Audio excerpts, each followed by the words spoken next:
Hey everyone, Steve Gonza from RunSmart Online. In this past article we've talked about leg length discrepancies, and it's something that we see that it's fairly common that people continue to have single-sided injuries, and it's something that's often overmissed. I've actually seen a lot of clinicians actually diagnose the leg length but never fix it. So there's a couple things that you have to realize. If you have a leg length issue, you're going to have a lot of recurring symptoms, whether it's on the same side or the opposite side for varying reasons. But if you don't fix that, you're really never going to get better. You have to really kind of get yourself back to a level playing field, whether it's an actual leg length because one bone grew longer than the other. That requires external support through a lift. Or we have this mobile pelvis, which I'm going to talk about, that can shift in different directions because you're lifting a box, you're pushing weight, you step in a hole, your pelvis can shift. If you don't correct that, you're never going to get better. You're going to be constantly battling things. So it's more than just coming in and giving a quick crack and a quick adjustment, because you really have to stabilize around that. And that's what we talk about in the article that you can find down below. But what I want to talk about is that mobile pelvis. If you have a mobile pelvis and it's not stationary, it's not in the ideal spot, you're going to continually to fight these injuries. So we'll talk about the anatomy a little bit, then I'm going to show you how to check to see if your pelvis is unstable or if you have a leg length discrepancy, and then what to do about it. That's going to be for part of our members section, so you have to log in to see that portion. But let's just talk about the pelvis. Biggest thing to do is I would just encourage everyone to stand up and slide one shoe off. This gives you the element of a leg length discrepancy. So you're going to find one of two things are going to happen. The first thing, if I take that shoe off and I step down, my pelvis is going to fall to put that foot on the ground. You're going to compensate. You're going to compensate a couple different ways. You're going to bend the knee to level yourself back out, but that usually is not what happens. The pelvis drops, and it wants us to lean this way. Your body wants to keep your vision stable. So what you're going to end up doing is you're going to shift through your spine to straighten yourself back out. The leg length is still an issue, but you've just compensated all the way up the chain through your spine and things. So I would just encourage you to take one shoe off and try that. That's happening. You'd be like, Steve, I could see that, I could feel that, so I know I don't have one. Here's the thing, these happen insidiously and you don't really realize it, because as it happens, your body acclimates. Unless you have a major shift going on and you're really in tune to what's going on, you may not even know this is happening. So that pelvic shift is a huge issue.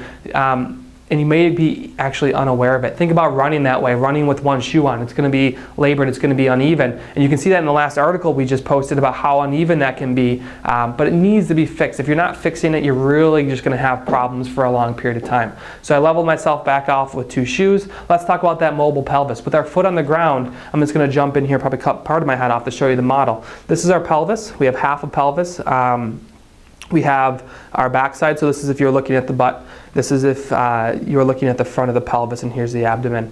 Let's just take a look at the side here. So this pelvis, with our foot on the ground, with our foot off the ground, our pelvis stays here, and our hip bone moves. This hip comes all the way down, and our back comes up here. So what's happening is as we move with our foot off the ground, pelvis is stable, and this is just moving like so. But with our foot fixed, our pelvis becomes the mobile spot. So if we're not very good at taking the load through our bones, say we're weak, and we take a load through the femur and that femur drives up, it's going to jar your pelvis. So with a fixed foot, now our pelvis becomes mobile. So what happens, and you're looking at some cut glute muscles and you're looking at the outside of the hip here, our pelvis can shift backwards and it can shift forward. But with that, it pulls the leg. So if our pelvis shifts backwards, let's say our pelvis rocks backwards and gets stuck back there, what's going to happen is it's going to pull the whole leg up with it, and that's going to make your leg seem shorter on that side.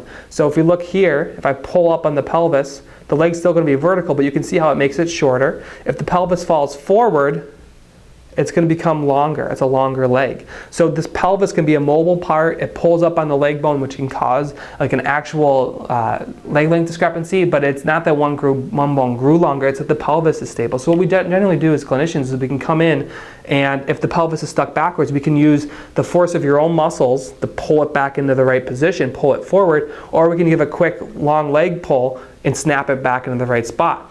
If a pelvis is pushed forward and making that leg long, we can give a driving force backwards to get it in the right spot, or we can use the muscles on the backside to pull it back into the right spot. But again, this is the mobile spot. Here's the thing, this pelvis is held in the right position by your core muscle groups. Your abdominals, your hips, your pelvic floor hold this in the right spot. So if you just come in, this is what typically people do, hey, one leg's longer than the other, all right, let's snap you back into the right spot. and then they leave it there. You need to stabilize around that with different types of exercises. Day 3 on our boot camp, day 3, day 4 on basics boot camp are a great way to do that, stabilizing. But too often people come in, they crack, they get up, they go home.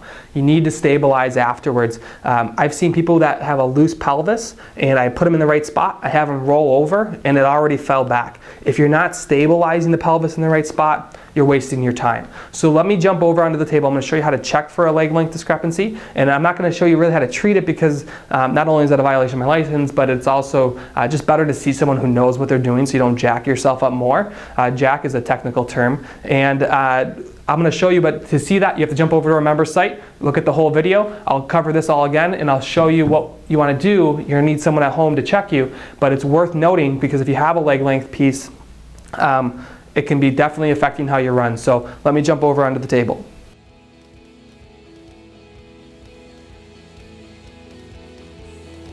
Are you looking to become a stronger, faster, and more well-rounded runner?